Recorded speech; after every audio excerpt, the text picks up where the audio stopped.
Welcome to the Weather Gurus podcast for the tropical update. And a tropical update is focused mostly on the Atlantic hurricane basin as we have Tropical Storm Fiona transisting through the Caribbean Sea now. Give you current conditions and where we think it's headed right now. The current conditions of Tropical Storm Fiona as of the 8 p.m. Atlantic Standard Time advisory. Current winds are holding at 50 knots or 60 miles an hour. Minimum central pressure is down to 998 millibars, moving west-northwest at 7 knots or 8 miles an hour. Located 16.6 degrees north, 64.9 degrees west, just to the south of the Puerto Rican Virgin Islands area. The key messages are flooding, life-threatening flooding, and mudslides are possible across Puerto Rico from Fiona over the next several days as we continue to see this system move. And the present movement has slowed down some west-northwest at 8 miles an hour. Before it was at 14 miles an hour moving west-northwest. So it has slowed down some. So that means additional rain will be expected for them. Hurricane warnings and tropical storm warnings have been issued, of course, for the prospective island nations and strengthening its forecast. Expected to become a hurricane before reaching the southern coast of Puerto Rico on Sunday. Additional strengthening expecting on Monday and Tuesday while Fiona moves over the southwestern Atlantic here. Tropical storm force winds extend out about 140 miles from the center. That's pretty healthy. A station in St. Croix reported a recent gust of 45 miles an hour. Minimum central pressure once again is 998 millibars or 29.47 inches of mercury here. So we continue to see heavy rain from this system. Puerto Rico up to foot of rain, 16 inches, a maximum of 20 inches in eastern and southern Puerto Rico there. British Virgin Islands could get 4 to 6 inches with 10 inches possible. Haiti can get 4 inches possible. Dominican Republic 4 to 8 inches with 12 inches up to a foot of rain. And some of the smaller islands of Vieques and Culebra off the coast of Puerto Rico can get up to a bunch of 5 to 8 inches of rain too as well. Next advisory will be at 11 p.m. Atlantic Standard Time. Now, let's look at what it has going forward here. I want to talk about the path going forward here, and I can show you the graphic here from the National Hurricane Center. It's going to be feeling the effects of the Bermuda high pressure, Azores high. It's going to be steering current that's going to be steering it. It's trapped between that and the trough of the dip in the jet stream that is to the north off the coast of the Carolinas.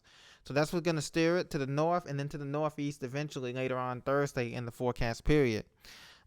What's the winds could get up to Category 1 in Puerto Rico and just north of Puerto Rico. And since Puerto Rico, most of the winds of the system, is on the eastern side. The western side is still ingesting a lot of dry air, and that's inhibiting the development of the system from further strengthening. It will strengthen to a hurricane, but it could be further. It could be a very strong hurricane had it not had the dry air and the wind shear.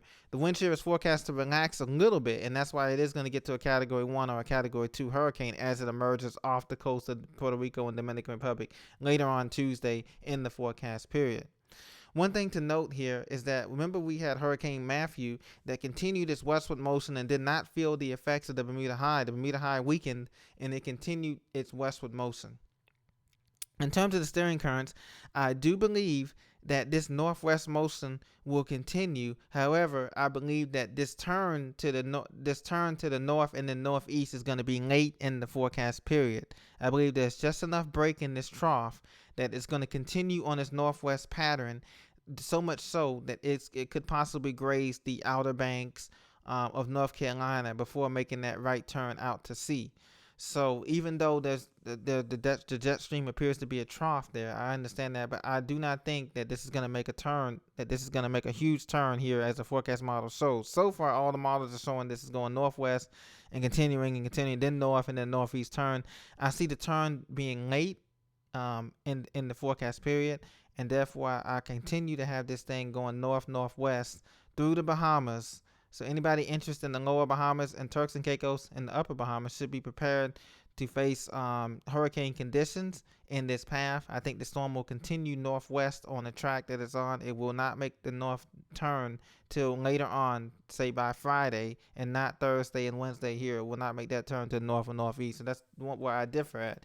We look at the satellite loop here. I told you the dry air on the western side. It's an open eye, and eye is trying to form here. The storm is about about 280 miles east-southeast of Puerto Rico right now, and moving through. Right now we have heavy rain focused on the Virgin Islands and the island of Vieques and the Virgin Islands, the British Virgin Islands. Heavy gusts experienced out here from Guadeloupe Martinique, Anguilla, some of the islands, the Leeward Islands up here, were experiencing heavy thunderstorms and heavy convection. Right now, the convection is lightened up here. Some of the storms are lightened up here off the coast, and it's just in open water here. You can see most of the heavy convection is to the east-southeast of the main circulation up here. And that's because, like I said, once again, the storm was encountering a lot of dry air and wind shear, Saharan dust area and wind shear. That should ease up, and that's why the National Hurricane Center has it going to be a hurricane, a Category 1, maybe a 75-mile-an-hour hurricane, 80-mile-an-hour hurricane after it approaches Puerto Rico tomorrow. It's going to take a day or two to get through Puerto Rico and Dominican Republic, so by Monday, it should be emerging off the coast Monday afternoon. You can see here, this is the latest Hurricane Hunters run as of 8 p.m. Atlantic Standard Time. They found a minimum central pressure in that western quadrant there of 998 millibars. It's kind of high, but it is going to be dropping down here after we get to the heating of the day tomorrow morning on Sunday, and that's when they expect it to become a hurricane, as the eye will form somewhere around in that area where the Hurricane Center made its two passes there. So that's 998 there, as you can see, and you can see it here. This is the forecast model run from the GFS here. I'm going to put it in motion here. And I'll show you what it believes. It has it going through Puerto Rico, heading north, becoming a hurricane at 971 millibars there, just north of the northern Dominican Republic coast here. Then it has it running northwest, continuing northwest up to the lower Bahamas, and then shifting northeast on out towards Bermuda here, making a pass to the northwest of Bermuda here. Bermuda will be spared, but Bermuda will be on the eastern side of this thing if this GFS model holds up, and that's more the rainy side and the dirty side of it. So hopefully they won't have too much of an impact. But Bermuda is a fortress of an island. It's built well, and it has it as a Category 2 at 945 millibars here. So winds around 110 miles an hour as it moves through the Bermuda zone, forecast zone, then on out to sea, and becoming extratropical here, and well up into the Canadian Maritimes, past Newfoundland, Nova Scotia, and out into the open Atlantic here. So that's what the GFS model has it as. Now, this is not to say that this is set in stone, but once again, I feel as if this storm will continue on its northwest track past Tuesday. It will not make that turn to the north until Thursday, I believe, and then after that it'll head out to sea Wednesday and Thursday, missing Bermuda. But the Bermuda will be on the east side, so they'll get more rain and wind than they did with the other system that came through last week or the week before last. So that is what is on the table with Fiona. So Fiona, as far as the impacts with Puerto Rico and Dominican Republic, is just rainmaker, really. I mean, the winds, the Category 1, but they're used to that. These are islands that have been used to storms. But the mudslides and the flooding rains will be a problem as the system is slowed down tremendously. And then this land interaction, will it make a landfall in Puerto Rico or not? That is yet to be seen too as well. Right now it's moving south. However, if it does make a landfall, it'll probably make a landfall around Ponce, Puerto Rico. So Ponce, if you're in Ponce or Mayagüez, Aguadilla, those areas, you'll be along that path where you would see probably more of the hurricane force gusts than somebody say in San Juan or Carolina or Fajardo.